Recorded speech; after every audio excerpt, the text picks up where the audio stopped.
તમે તો કોઈક દિવસ જ નરેન્દ્ર મોદી સ્ટેડિયમમાં જતા હશો. આપણે તો રોજે રોજ નરેન્દ્ર મોદી સ્ટેડિયમમાં જઈએ છીએ. હું તમને બતાવું જુઓ,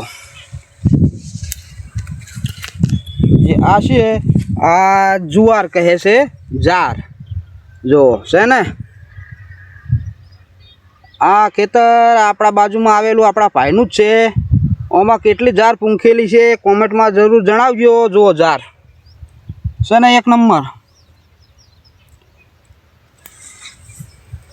ખાસ ખેતરમાં જુઓ આ બધી જુવાર છે. તો શું છે પૂરા નેકરે ઢગલો.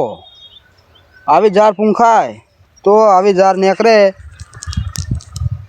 બરાબર, અને પૂરા પણ નીકળે એવા સારા છે ને જાર એક નંબર.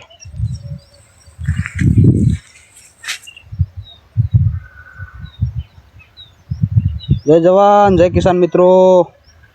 આવી જાર વાવો તો તમારે પૂરા પણ એવા સારા નીકળે. આ ખેતર આપણા બાજુમાં આવેલું છે, આપણા ભાઈનું જ છે. જાર એક નંબર છે ને.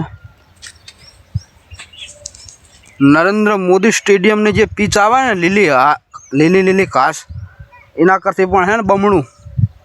એટલે આવી જાર વવાય તો શું તમારે પૂરા પણ સારા નીકળે, અને જાર પાકે તો એ પણ ફાયદો થાય. અને શિયાળાની અંદર અને કટિંગ કરી અને ઘઉં કે બાજરી જે તમારે વાવવું હોય એ તમે વાવી શકો છો.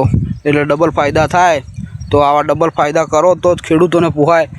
કે શું હોય એક સિઝનમાં ખેડૂતોને ઓછું પોહાય છે.